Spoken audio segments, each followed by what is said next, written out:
Salmo 6. Davi recorre à misericórdia de Deus e alcança perdão. Salmo de Davi para o cantor-mor em Neginote, sobre Seminite. Neginote é uma expressão no título de alguns salmos. Por exemplo, Salmo 4, Salmo 6, Salmo 54, Salmo 55, Salmo 67 e Salmo 76. Essa expressão indica que os mesmos sejam acompanhados por um instrumento de corda. E seminite indica que esses instrumentos devem ser tocados uma oitava abaixo. Quem é músico sabe que quando você está tocando um instrumento e você toca ele uma oitava abaixo, você está tocando em uma região mais grave daquele instrumento. Versículo 1. Senhor, não me castigues na tua ira, nem me disciplines no teu furor. Misericórdia, Senhor, pois vou desfalecendo. Cura-me, Senhor, pois os meus ossos tremem, todo o meu ser estremece. Até quando, Senhor? Até quando? Volta-te, Senhor, e livra-me. Salva-me por causa do teu amor leal. Quem morreu não lembra de ti. Entre os mortos, quem te louvará? Exausto de tanto gemer, de tanto chorar, inundo de noite a minha cama. De lágrimas encharco meu leito. Os meus olhos se consomem de tristeza, fraquejam por causa de todos os meus adversários. Afastem-se de mim, todos vocês que praticam o mal, porque o Senhor ouviu o meu choro, o Senhor ouviu a minha súplica, o Senhor aceitou a minha oração. Serão humilhados e aterrorizados todos os meus inimigos, frustrados recuarão de repente. Fazendo uma explanação resumida do texto, nós podemos ver que nesse salmo Davi estava doente. Tudo indica que ele foi escrito no período entre a fuga de Absalão, seu filho, e a confissão a Deus do seu pecado contra Batseba e o seu marido, Urias. Salmo 32 e Salmo 51. O Salmo 6 é o primeiro dos 7 salmos penitenciais, sendo eles o Salmo 6, o 32, o 38, o 51, o 102, o 130 e o 143. Ao escrever, Davi parece estar enfrentando 3 problemas principais. Primeiro, alguma enfermidade física. Podemos ver no versículo 2 e 3, quando ele diz: cura-me, Senhor, pois os meus ossos tremem, todo o meu corpo se estremece. Segundo, algum transtorno emocional decorrente do erro e do sofrimento, a ponto dele temer sua própria morte. Nós podemos ver no versículo 3 ao versículo 6, quando ele diz: até quando, Senhor? Até quando? Volta-te, Senhor, e livra-me, salva-me por causa do teu amor leal. Quem morreu não se lembra de ti. Entre os mortos, quem te louvará? Estou exausto de tanto gemer, de tanto chorar, inundo de noite a minha cama, de lágrimas encharco meu leito. Nós podemos ver aqui que Davi, ele estava sofrendo no corpo e estava sofrendo na alma. O terceiro problema é que Davi continuava sofrendo por causa dos seus muitos adversários, quando ele diz no versículo 7: os meus olhos se consomem de tristeza, fraquejam por causa de todos os meus adversários.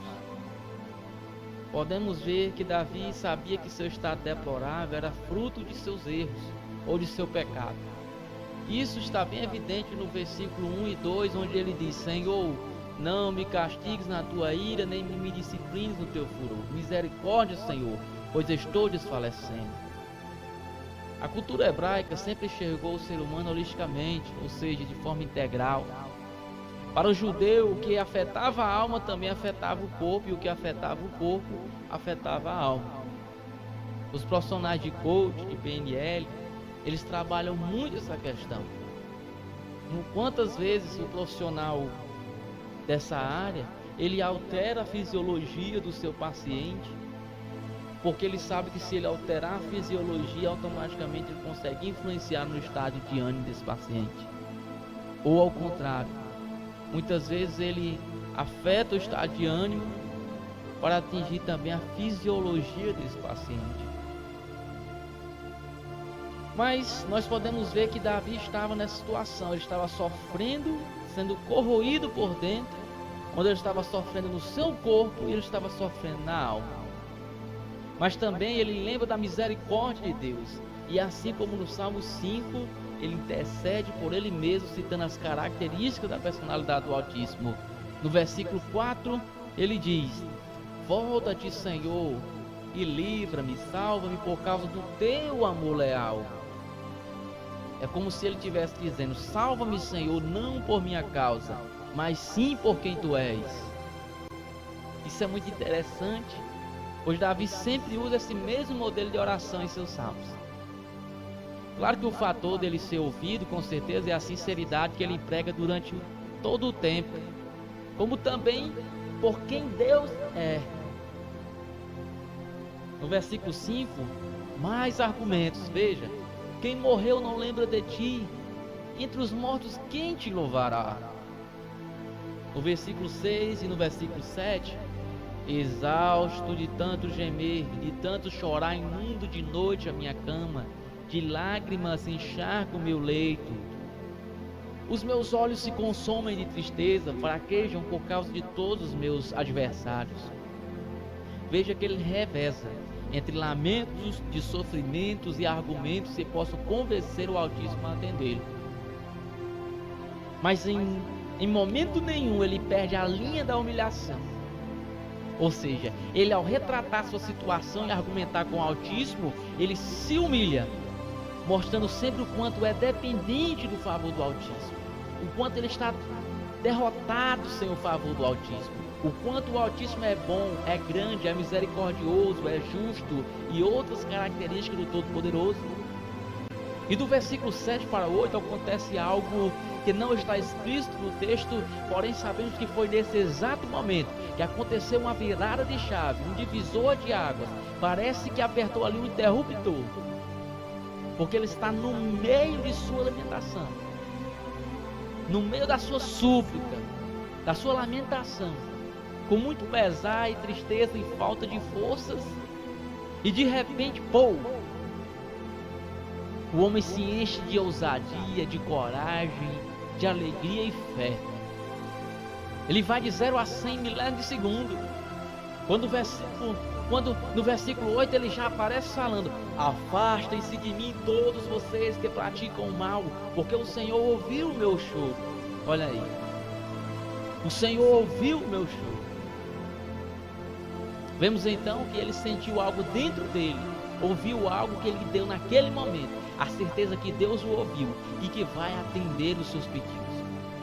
Isso é muito impactante, amados, isso é muito maravilhoso, porque só quem já teve experiências com Deus para saber a sensação que Davi estava sentindo naquele momento, a coragem, a ousadia, a força que voltou naquele momento, enfim, a certeza que o Altíssimo nos ouviu e vai atender. No versículo 9 ele continua mais uma vez, ele confirma que Deus vai atender a sua oração.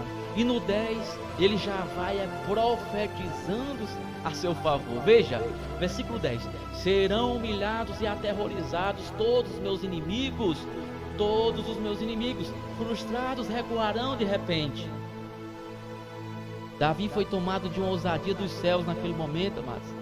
Para quem estava sofrendo o peso do pecado, sem forças, temendo sua própria morte, pois estava desfalecendo, pedindo misericórdia a Deus. Talvez você que está me ouvindo nesse momento, através desse vídeo, esteja dessa maneira, esteja se sentindo fraco, não tem forças nem para orar. Talvez você ache que o Altíssimo não vai ouvir a sua oração, porque você talvez se encontre em erros, porque você está sofrendo às vezes a consequência dos seus atos. Mas aqui Davi, ele estava nessa situação também, mas ele clamou ao Altíssimo, ele abriu o coração dele. É interessante que nesse momento, no versículo 10, ele agora já está debaixo de uma autoridade dos céus, para profetizar o que ia acontecer com seus inimigos. Olha aí, Isso são coisas que só acontecem na vida de quem serve a Deus, na vida de quem ora e abre o coração. Quem mesmo estando sujeito aos erros e suas consequências, se o Altíssimo sentir a sinceridade do seu arrependimento e a veracidade nas suas palavras, Ele vem, te pega pela mão e te devolve o ânimo. Foi o que aconteceu com Davi. Amados, chegamos ao final dessa interpretação de texto, dessa breve explanação, mas eu espero que Deus tenha falado ao seu coração, aqui através de fatos ocorridos na história de Davi, através desse salmo que o próprio salmista escreveu. Nós podemos ver pessoas em situações de angústia, de adversidade, em situações horríveis, que muitas vezes estão desencorajadas, que estão temendo a própria morte, pois estão sentindo sem forças, não tem mais força para ir adiante, e muitas vezes sabe que toda essa situação está sendo consequência dos seus atos, do seu pecado cometido, mas que você pode nesse momento, você possa aprender com esse modelo de oração de Davi, que você possa se humilhar ao Altíssimo, que você possa abrir o seu coração ao Altíssimo, que você possa apresentar a Ele a sua causa, que você possa apresentar a Ele tudo aquilo que está lhe acontecendo, que você possa usar essa mesma estrutura de oração, mas com sinceridade, com veracidade. Eu tenho certeza que o Altíssimo vai lhe ouvir. Então, nesse momento eu já agradeço e também peço, quem puder se inscrever nas nossas redes sociais, no YouTube, Facebook e Instagram, se inscreva. E também você pode estar compartilhando com as pessoas que você ama, porque eu tenho certeza que Deus irá falar profundamente aos nossos corações nos próximos vídeos. Então, paz e graça a todos e nos vemos no próximo vídeo.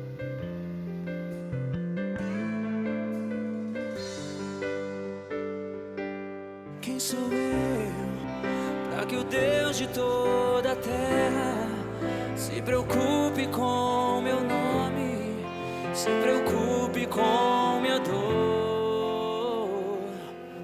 Quem sou eu para que a estrela da manhã ilumine o caminho deste duro coração?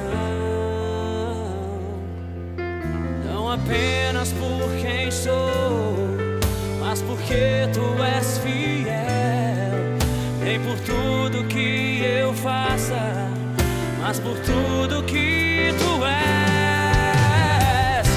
Eu sou como um vento passageiro que aparece e vai embora, como onda no oceano, assim como vapor. E ainda escutas quando eu chamo, me sustentas quando eu clamo, me dizendo quem eu sou. Eu sou teu, eu sou teu.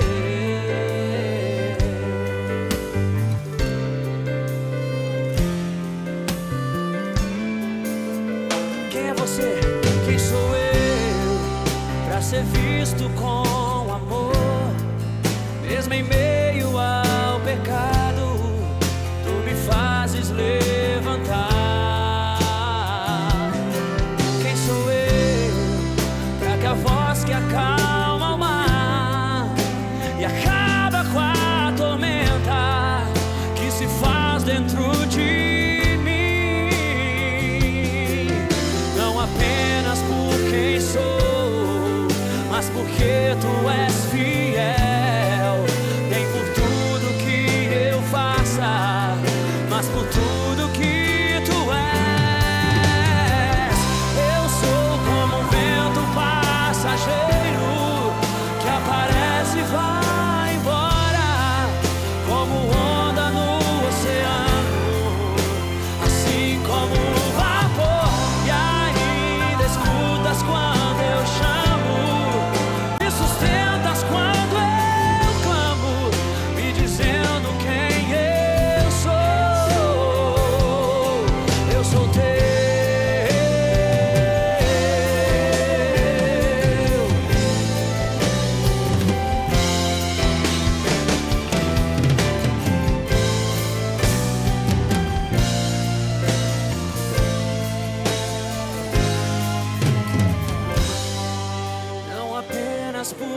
quem sou, mas porque tu és fiel.